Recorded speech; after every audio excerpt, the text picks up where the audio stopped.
So if we go to the Bitcoin chart here, and again, this is now looking at a really long view of crypto, but I do think there's still downside to go in crypto, and you can see the bear flag on the monthly chart. So midterm, I still think you have downside to 12, 13,000, maybe sub. But I do think when the Fed really gets in that tight spot and you see rates begin to come down and the Fed pivoting and potentially things getting bad enough in the economy, both globally and domestically, that's where Bitcoin could actually put in a bottom and start performing along with gold. Gareth Soloway, the experienced and successful trader, has yet again come up with his analysis for all the major cryptocurrencies like Bitcoin, Cardano, XRP, and Quant to explain what he thinks is coming next. For the very first time, Gareth has talked about XRP's case with SEC, along with discussing a coin which he thinks will not recover with the next bull market. So if you want to learn about what Gareth thinks of S&P, gold, and all these major cryptocurrencies in the shorter and longer term, then do watch the video until the end. I think the key is to recognize that right now, the near term, which we're not going to focus on, very volatile, bear market, we're going to get bounces. But the question is, how low does this bear market go for equities as well as Bitcoin? And then can gold actually turn it around and really start to rip higher? And I think the answer is that the equity markets and Bitcoin still have downside. So what I'm going to do, we're going to look at like longer term charts. We're not going to look at daily charts. We're going to go to bigger time frames. When you go to bigger time frames, you tend to see bigger things. So let's start on the S&P here by going to the SPY. And we're going to go to the monthly chart. And the first thing that jumps out to me on this monthly chart is the bull run that basically was nonstop from 2009. Now, remember this, right? What started in 2009? And the answer is quantitative easing. And so you really have to look at even the dot-com bubble. I mean, it was sharp to the upside, but it wasn't that crazy compared to this run here.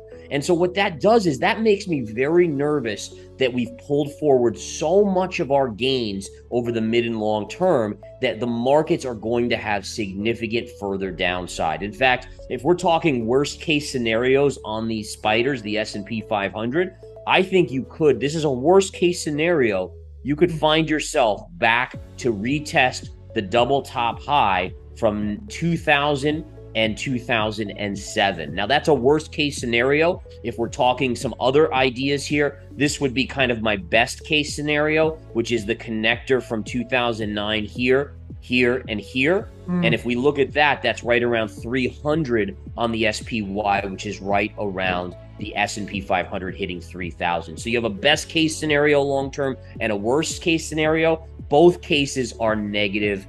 S&P still has more downside to go mid to long term. Let's take a look at the gold chart, right?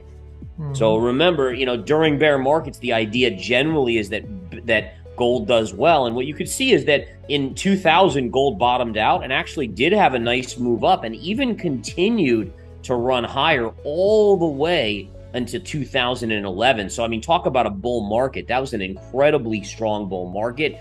We've then obviously had a little bit of a consolidation kind of. Really what's interesting is this almost looks like a cup and handle pattern forming on gold as well. I do, and I think you've seen gold under pressure because rates have been going up, and that's caused, again, the Fed hawkishness has caused the US dollar to strengthen, which then puts pressure on gold. But the key is going to be the pivot, right? So when the Fed pivots and they are no longer raising rates, and in fact, we get in such a dire economic scenario like a 2008, 2009, where the Fed then has to actually start lowering rates, that's where the bull breakout on gold occurs. So you still could be talking about some choppy, maybe retests of the 2000-ish area for the next 6 to 12 months. But whenever the Fed starts to majorly pivot and drop rates, that's where I think the breakout on gold really starts to kick in. Yeah, so I think that is also going to be likely where crypto makes a bottom, right? So if we go to the Bitcoin chart here, and again, this is now looking at a really long view of crypto, but I do think there's still downside to go in crypto, and you can see the bear flag on the monthly chart. So midterm, I still think you have downside to 12, 13,000, maybe sub. But I do think when the Fed really gets in that tight spot and you see rates begin to come down and the Fed pivoting and potentially things getting bad enough in the economy, both globally and domestically, that's where Bitcoin could actually put in a bottom and start performing along with gold. And I really do believe that we're now in a protracted, like a long-term sideways chop period. And I think, I don't know if we talked about this last time, but it's a great, in terms of looking at the macro, it makes a lot of sense. But look at like the Brazilian stock market, right?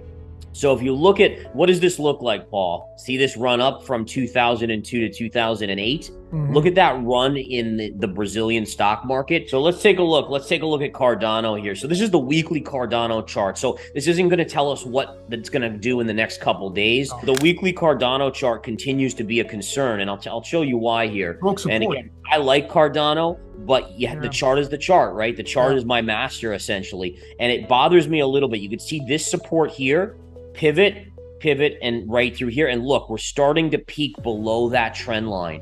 And so that's a concern. If it doesn't get above soon, Cardano could have another leg lower. You could be looking at 30 cents on Cardano in the not too distant future. So on XRP, and I got some trend lines here and stuff from previous analysis, but basically what we have is a breakout. So you can see the trend line here and the trend line down here created a wedge pattern. Very clearly we broke out. We've now then been putting in bullish consolidation again. As long as you stay within these two lines here, this is a bullish chart that should break up. If we start to get below here, then be careful. It could fail and could come down. So I would say, again, a little bit on the trickier side, but at least as of now, midterm would be bullish on XRP. It's such a tricky thing. I mean, I'm a big fan of getting some rules down on paper, but in terms of this specific case, I don't have much of a guidance. I don't have a lot of research that I've done on what's going on, the inner workings of it. But I think the bottom line is, as an investor, I stay away from Ripple just because I don't know the outcome. Anytime I can't quantify, or if I don't feel like I have an edge in a trade, then I stay away from it. All right. So again, I think that's the key right now, is just, do you have insight into the analysis, or if not, stay away from it. I want to show you guys some cool technicals on Quant, right? So basically, when you look at the Quant chart here, you had this beautiful inverse head and shoulders, right? Shoulder, head, and shoulder. And I'm going to show you a tactic that you can use to calculate the target of a breakout. How high will a inverse head and shoulder go? And I'm going to show you this. This is pretty remarkable stuff. So let's first start by drawing the head and the inverse head and shoulder. So shoulder, head, and shoulder right here, right? So there's our inverse head and shoulders, clear as day. Let's put the neckline in. Now, the way you calculate a target is very simple. What you do is you take the lowest point of the head and a vertical line to the neckline. This is called the neckline here. You take that distance, and when you break out, that distance should be how high you go on Quant. Well, let's do a test of that. The low here was around $40. The line, when you draw a vertical, was around $140.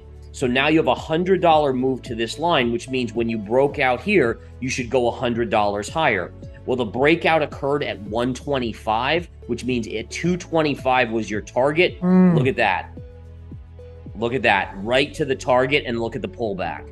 So it's just some cool stuff, how we figure this stuff out in technicals. And you can see, again, for me, I'm not looking to buy this now, because number one, I wish I saw this before. I would have shorted it there. But on a pullback, where would I be a buyer? I would look for a retrace to that line and then buy that line. If you could get a retrace to that line, high probability, long opportunity on Quant.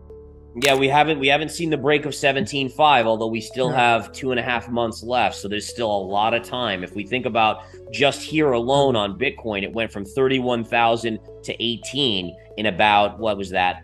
2, 4, 6, 8, basically 10 to 12 trading days. So, I mean, we still have a lot of time left. And basically the way I view it is that if we break 17.5, we'll head down to 12 to 13,000 pretty darn quickly.